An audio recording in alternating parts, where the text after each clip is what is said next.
Quelle place avez-vous au conseil de classe dans le fondamental?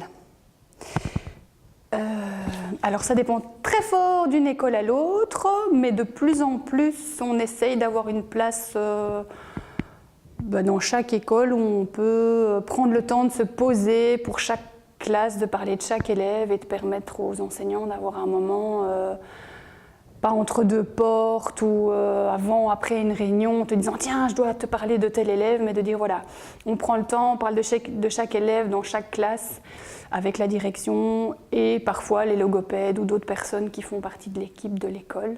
Et on essaye de prendre ce temps-là pour faire avancer les situations de chaque enfant. Et moi, je travaille dans l'ordinaire et ça dépend un peu dans des écoles. Il y a certaines écoles où on n'assiste pas du tout au conseil de classe. Et puis il y a d'autres écoles où on les fait tous sans distinction.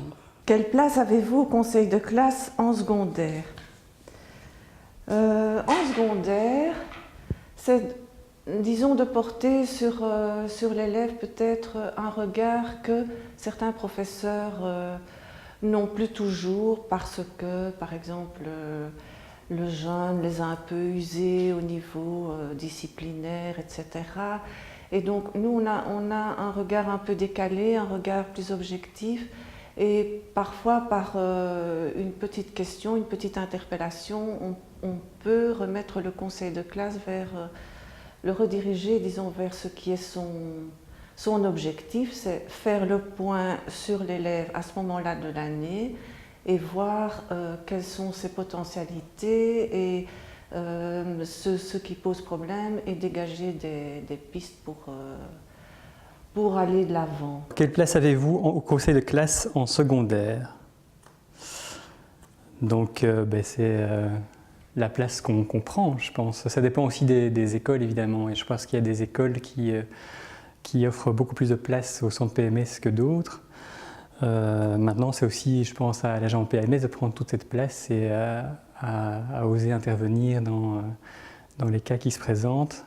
C'est peut-être la difficulté, évidemment, quand on est jeune agent, c'est de débarquer comme ça et de pouvoir prendre sa place. C'est pas chose aisée, sans doute, au départ. Mais au force des années, on apprend, ça s'apprend, c'est un métier qui s'apprend. Et donc, pour finir, on est plus à l'aise avec le temps.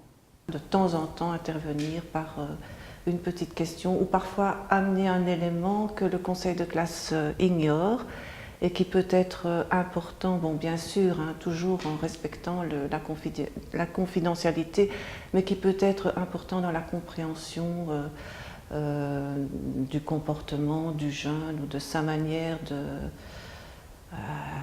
de se comporter par rapport aux apprentissages. Le PMS au conseil de classe, avec ou sans dossier? Avec. Je dirais que pour la pratique principale que j'ai dans le secondaire, c'est effectivement avec dossier qu'on a préparé précédemment, mais ça consiste essentiellement à prendre une trace à minima de ce qui se dit par rapport à la situation de l'élève pour le moment. En secondaire, en tout cas, moi je ne prends jamais mes dossiers. Je prends des feuilles synthétiques. J'ai des classeurs dans lesquels se trouvent les données qui me sont utiles pour le conseil de classe. Je ne commence pas à ouvrir des dossiers où les feuilles vont partout, où les voisins peuvent jeter un œil. Donc là, j'ai un matériel synthétique à partir duquel je me base pour donner les avis à propos d'élèves que je connais par ailleurs. Donc je ne vais pas intervenir sur base d'éléments que je dépouille en plein conseil de classe et que je découvre dans un dossier parce que je n'y avais pas prêté attention auparavant. Voilà. Donc sans dossier. Conseil de classe ou table de conversation? Oui, ça dépend. Ça commence des fois par la table de conversation où effectivement c'est important qu'il y ait en tout cas un animateur à un conseil de classe pour que les gens soient bien là ensemble pour savoir ce qu'ils doivent faire et qu'on rappelle un petit peu pourquoi on est là.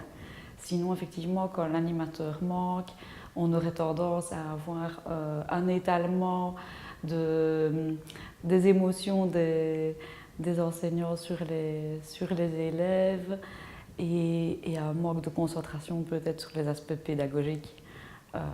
Et donc c'est important qu'il y ait quelqu'un qui anime et qui rappelle les choses et les raisons pour lesquelles on est là ensemble. Pour moi, un conseil de classe n'est certainement pas une table de conversation. Il faudrait que toutes les questions, je dirais, d'information, d'échange d'informations aient eu lieu avant le conseil de classe. Le moment du conseil de classe va être un moment où on est là pour établir un diagnostic, proposer des pistes de remédiation, prendre des décisions éventuellement, mais on ne peut pas se contenter d'échanger de l'information.